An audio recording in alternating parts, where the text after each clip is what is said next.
Welcome back friends, ये हमारी video number 3 C programming series के ऊपर। और इससे पहले वीडियो नंबर 1 एंड 2 में हमने डिस्कस किया था बेसिक स्ट्रक्चर क्या होता है सी लैंग्वेज का, एंड हमने वहाँ पे वेरिएबल्स एंड डेटा टाइप्स को भी डिस्कस किया था। तो अगर आपने प्रीवियस वीडियोज़ नहीं देखी हैं तो पूरी जो प्लेलिस्ट है उसका लिंक आपको डिस्क्रिप्शन बॉक्स में मिलेगा, आप वहाँ पर जाके जो प्रीवियस वीडियोज़ हैं उनको देख सकते हैं। तो इस वीडियो में हम यहाँ पर डिस्कस करने वाले हैं कि कैसे हम यूज़र से इनपुट लेते हैं। देखिए, आउटपुट के लिए तो हम printf फंक्शन को यूज़ करते हैं, तो इनपुट लेने के लिए स्कैनफ फंक्शन को हम यूज़ करते हैं। तो इसको कैसे इंप्लीमेंट किया जाता है, सिंटेक्स क्या है, वो इस वीडियो में हम यहाँ पे देखते हैं। तो इस वीडियो के लिए टॉपिक हमारा है इनपुट आउटपुट इन सी। तो पहले हम इसका कॉन्सेप्चुअल पार्ट जो है, थ्योरेटिकल पार्ट जो है वो हम यहाँ पे देख लेते हैं। देन इन्हीं प्रोग्राम्स को हम यहाँ पे सिस्टम पे भी रन करेंगे। तो मेनली आपने देखा होगा अभी तक हम यूज़ कर रहे थे printf फंक्शन को, जिससे कि हम स्क्रीन के ऊपर सिंपली प्रिंट कर रहे हैं। वैसे ही नेक्स्ट हमारा अभी हम डिस्कस करेंगे स्कैनफ फंक्शन, जिससे कि हम यूज़र से यहाँ पे वैल्यू को लेने वाले हैं। एंड देन हमारी जो स्ट्रिंग है, स्ट्रिंग के लिए हम यहाँ पे यूज़ करते हैं गेट्स फंक्शन को। ये एक इनबिल्ट फंक्शन है जो कि आपका होता है string.h हेडर फाइल के अंदर, string.h हेडर फाइल के अंदर। तो इन्हीं को हम यहाँ पे डिस्कस करेंगे। तो इसको डायरेक्टली मैं एग्जांपल से एक प्रोग्राम के थ्रू आपको समझाता हूँ ताकि आप डायरेक्टली प्रोग्रामिंग में इस कॉन्सेप्ट को यूज़ करें। तो स्टार्ट करते हैं। मान लीजिए हमको दो नंबर्स का यहाँ पे सम निकालना है, लेकिन वो नंबर्स जो है वो हम चाहते हैं कि यूज़र आपका एंटर करे। तो स्टार्ट करते हैं। सबसे पहले हम अपनी हेडर फाइल्स को यहाँ पे इंक्लूड करेंगे। तो has include standard input output header file, और इसी हेडर फाइल के अंदर आपका printf फंक्शन भी होता है और आपका scanf फंक्शन भी रिसाइड करता है। तो दोनों फंक्शन जो हैं ये आपका standard input output header file या इस फाइल का पार्ट है। तो इसके अंदर वैसे काफ़ी सारे फंक्शंस होते हैं, लेकिन फिलहाल हमको दो ही फंक्शन यहाँ पे यूज़ करने बेसिकली इनपुट आउटपुट के लिए। एंड देन इंट मेन, जो कि मेन इंजन होता है जहाँ से आपका प्रोग्राम जो है स्टार्ट होगा। तो स्टार्ट करते हैं। अब देखिए, अगर हमको यूज़र से इनपुट लेना है तो जब हम डेटा यूज़र से लेने वाले हैं तो उसको हम किसी न किसी वेरिएबल में स्टोर करेंगे। तो मान लेते हैं अभी हमको जो सम यहाँ पे निकालना है केवल इंटीजर नंबर्स का निकालना है, यानी कि दो इंटीजर नंबर हमें यहाँ पे चाहिए। तो इंट, और अगर आपको ये नंबर काफ़ी बड़े हैं, साइज़ उनका काफ़ी ज़्यादा है, तो उसके लिए फिर आप यहाँ पे लॉन्ग या लॉन्ग आप यहाँ पे यूज़ कर सकते हैं, जो भी डेटा टाइप आप यहाँ पे चाहते हैं। अभी केवल हम कॉन्सेप्ट यहाँ पे समझेंगे। तो मान लीजिए इंट ए, यानी कि हम अपने कंपाइलर से कह रहे हैं कि हमें ए नाम का एक वेरिएबल चाहिए जिसमें कि हम इंटीजर टाइप वैल्यू स्टोर करेंगे। एंड साथ में बी ले लेते हैं। आप किसी भी नाम से वेरिएबल यहाँ पे ले सकते हैं, प्रीवियस वीडियो में हमने देखा था। अब देखिए, अगर एक ही टाइप के मल्टीपल वेरिएबल्स हमको यहाँ पे चाहिए होते हैं तो एक ही लाइन में हम कॉमा से सेपरेट करके इनको ले सकते हैं। तो ए कॉमा बी, दो वेरिएबल हमने यहाँ पे ले लिए। एंड देन हम सिंपली एक स्टेटमेंट यहाँ पे printf में डाल देते हैं, एंटर फर्स्ट नंबर। तो फर्स्ट नंबर हम यूज़र से पूछ रहे हैं, ये सिंपली आपका स्क्रीन पे आएगा। तो इसके लिए हम यूज़ करते हैं scanf फंक्शन को। तो अब देखिए, scanf जो फंक्शन है, तो scanf का जो बेसिक स्ट्रक्चर है, सबसे पहले तो यहाँ पे आपके डबल कोट्स के अंदर फॉर्मेट स्पेसिफायर्स आते हैं। फॉर्मेट स्पेसिफायर्स जो अभी तक हम पढ़ रहे थे, %d है, %s है या %f है, ये सभी फॉर्मेट स्पेसिफायर्स होते हैं। देन यहाँ पे आपके आते हैं लिस्ट ऑफ वेरिएबल्स। एक भी आप ले सकते हैं, मल्टीपल भी आप ले सकते हैं। अभी फिलहाल एक एक करके हम यहाँ पे लेने वाले हैं। तो यहाँ पे हम लिख देते हैं डबल कोट्स में %d, क्योंकि इंटीजर टाइप है। एंड देन हम यहाँ पे कॉमा के बाद स्ट्रिंग हमारी बन गई। इसके अंदर एक ही फिलहाल हमने लिखा, आप चाहे तो दोनों नंबर एक ही बार में भी रीड कर सकते हैं। एंड देन हम यहाँ पे लिखते हैं एड्रेस ऑफ ए। तो यहाँ पे देखिए, जो ये सिंबल है एंड का, ये आपका एड्रेस का सिंबल है, यानी कि मेमोरी पे। अब देखिए, जब भी आप कोई भी वेरिएबल डिक्लेयर करते हैं सी लैंग्वेज के, तो उसमें कुछ चीज़ें हमारी होती हैं। सबसे पहले तो उसका टाइप क्या होगा, दूसरा उसका नेम क्या होगा, तीसरा उसका साइज़ क्या होगा, और चौथा मेमोरी में वो कौन सी लोकेशन पे स्टोर होता है, मेमोरी लोकेशन। तो मेमोरी लोकेशन भी आप देख सकते हैं। टाइप तो आपको ऑलरेडी पता है, नेम भी हमने दे दिया, साइज़ आपको पता है, आपके सिस्टम के हिसाब से इंटीजर का 2 बाइट या 4 बाइट हो सकता है। And then memory location, memory address अगर आपको देखना हो तो मेमोरी एड्रेस तो हम आगे डिटेल में डिस्कस करेंगे जब हम एडवांस कॉन्सेप्ट में पॉइंटर आपका देखेंगे। लेकिन फिलहाल आप यहाँ पे भी देख सकते हैं, अगर आप किसी भी वेरिएबल का एड्रेस देखना चाहते हैं तो आप simply address of, then variable का नेम लिखेंगे तो आपको एड्रेस वहाँ पे मिल जाता है। तो सिंपल है। और ये एड्रेस हर सिस्टम पे अलग अलग आएगा, क्योंकि आपका जो फिजिकल स्टोर हो रहा है वो आपके सिस्टम पे अलग है, किसी एक दूसरे के सिस्टम पे अलग अलग होगा, तो ये आपका हर जगह अलग अलग आता है। तो यहाँ पे सिंपली एक तो हमने यहाँ पे रीड कर लिया, नेक्स्ट सेकंड भी हम यहाँ पे रीड कर लेते हैं। तो एंटर सेकंड नंबर भी हम यहाँ पे पूछ लेते हैं यूज़र से। तो scanf एंड देन %d के अंदर एड्रेस ऑफ b। तो यहाँ पे देखिए, यहाँ पे हम यूज़ करते हैं आपका एड्रेस को, लेकिन आप printf के साथ कोई एड्रेस हमको नहीं चाहिए, क्योंकि ऑलरेडी उस एड्रेस पे वैल्यू हमने लिख चुके हैं, तो वहाँ से केवल हमको रीड करना है, तो केवल नेम हम यूज़ करते हैं। तो देन हम सिंपली यहाँ पे printf में लिख देते हैं सम इज़, जो सम है %d। तो %d यहाँ पे किस चीज़ से रिप्लेस होगा, a + b से। अब आप यहाँ पे चाहें तो आप एक c नाम के वेरिएबल में दोनों को स्टोर कर सकते हैं, लेकिन हमको एक एक्स्ट्रा वेरिएबल नहीं चाहिए मेमोरी में, क्यों, हमने अपना साइज़ बढ़ाना है यहाँ पे प्रोग्राम का। तो यहाँ पे सिंपली ये रिप्लेस होके यहाँ पे आ जाता है, और ये यहाँ पे सिंपली रीड हो रहे हैं। इसके अलावा अगर आप एक और लाइन यहाँ पे डालना चाहें, आप ऐसा लिख सकते हैं printf memory location of a, जो a की मेमोरी लोकेशन है, एड्रेस ऑफ a। ये आप लिखेंगे तो आपको एक नंबर वहाँ पे मिलेगा, हेक्साडेसिमल के फॉर्म में मिल सकता है, मेनली एड्रेस के फॉर्म में भी मिल सकता है। सॉरी, यहाँ पे एड्रेस जो है इसको हम लिखते हैं %d, फॉर्मेट स्पेसिफायर मैंने यहाँ पे नहीं दिया।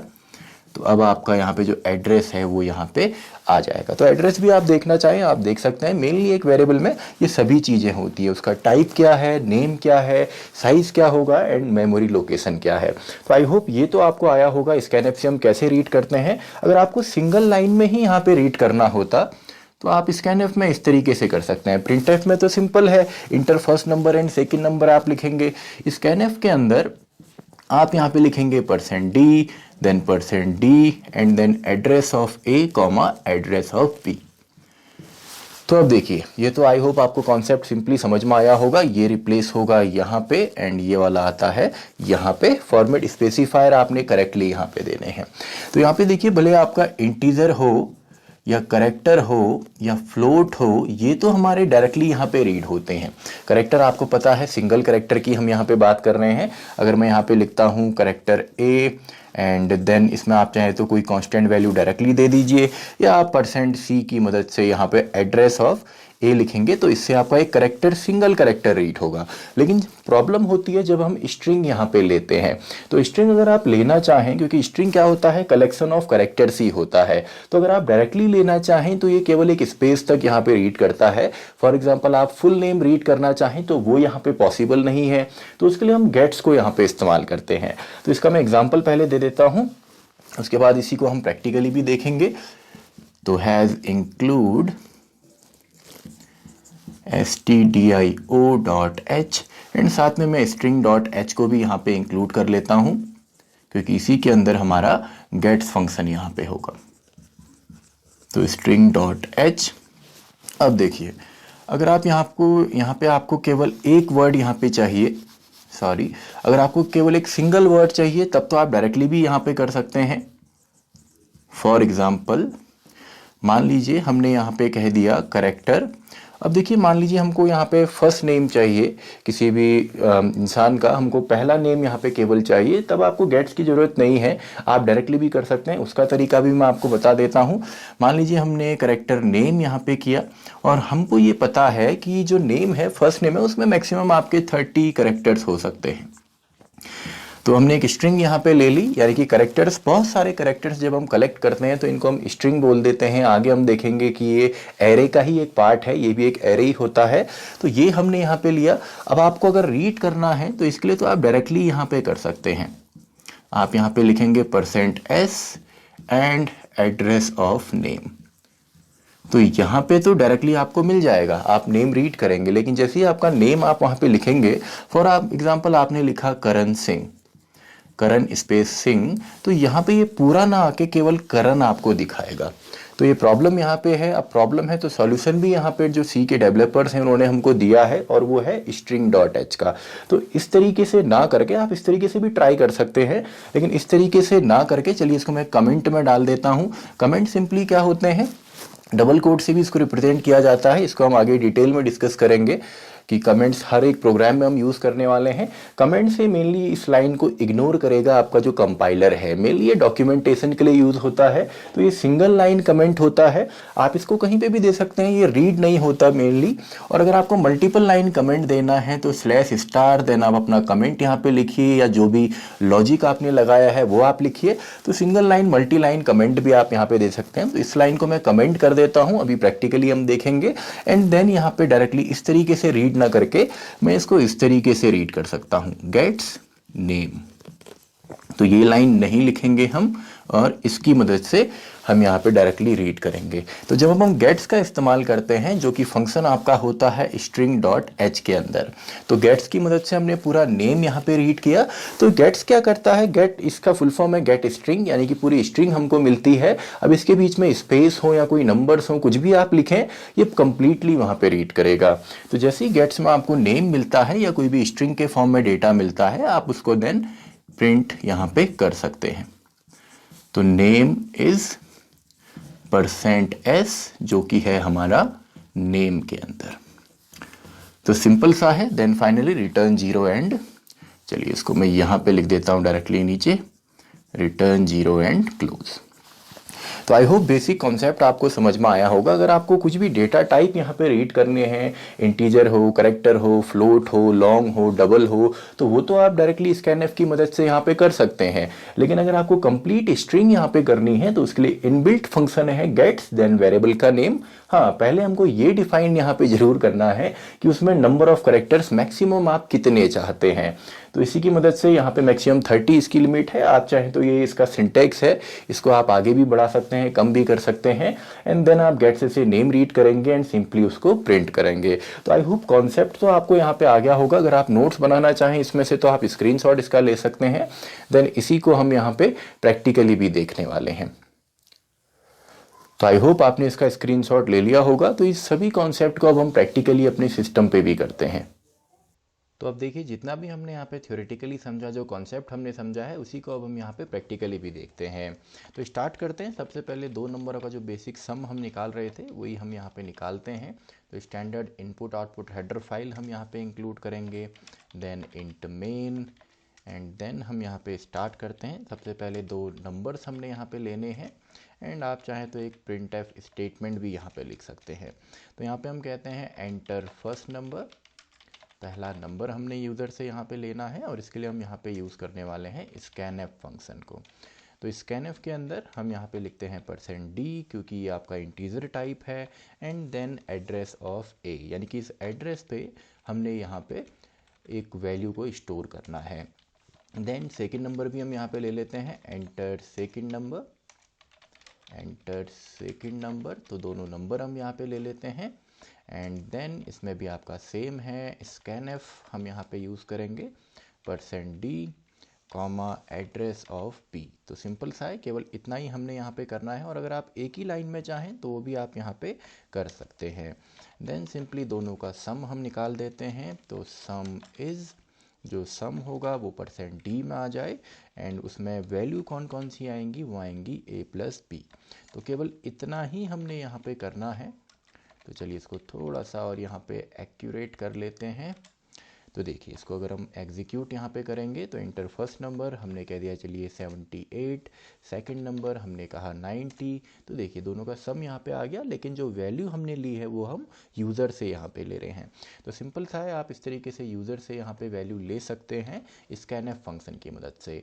और अगर आपको एक ही लाइन में यहाँ पे लिखना है तो आप इस तरीके से कर सकते हैं, inter first and second number, दोनों नंबर हम साथ में ले लेते हैं। तो आपने कुछ नहीं करना, एक और यहाँ पे फॉर्मेट स्पेसिफायर एंड कॉमा के बाद दूसरे जो हमारा वेरिएबल है उसका नाम यहाँ पे लिखना है।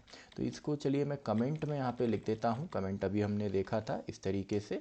तो देखिए, कमेंट भी आप यहाँ पे कर सकते हैं, और मल्टी लाइन कमेंट आपने करना है तो /* से आप करेंगे। तो सिंपल सा है, इसको भी हम एग्जीक्यूट करते हैं। तो फर्स्ट नंबर हमारा ये है एंड सेकंड नंबर ये रहा। तो देखिए अभी भी हमारा आंसर जो है वो बिल्कुल करेक्ट हमको यहाँ पे मिला है। तो इसके अलावा आप चाहें तो फ्लोटिंग पॉइंट में, डबल में, लॉन्ग में, सभी में यहाँ पे वैल्यू ले सकते हैं। तरीका सेम है, बस आपने यहाँ पे फॉर्मेट स्पेसिफायर चेंज करना है एंड वेरिएबल का नेम अगर आप चेंज करना चाहें तो वो भी आप कर सकते हैं। तो ये तो सिंपल सा है। अब हम बात करते हैं स्ट्रिंग की। तो देखिए जब भी हम स्ट्रिंग की को यहाँ पे यूज़ करेंगे तो स्ट्रिंग में सबसे पहले तो हमें ये डिफ़ाइन करना है कि स्ट्रिंग का साइज़ क्या होगा, या किसी भी जो भी आप नेम ले रहे हैं, किसी चीज़ को आप डिस्क्राइब कर रहे हैं तो उसका साइज़ क्या होगा। तो मान लीजिए हम नेम यहाँ पे लेते हैं, हमने कहा उसमें 30 करेक्टर्स हमारे मैक्सिमम आ सकते हैं। ये तरीका आपका सिंपल है। लेकिन अगर आप ये नहीं लिखते तो यहाँ पे ये केवल सिंगल करेक्टर को ही सपोर्ट करता है। इसको आप चेक कर सकते हैं, इसको आप चला सकते हैं।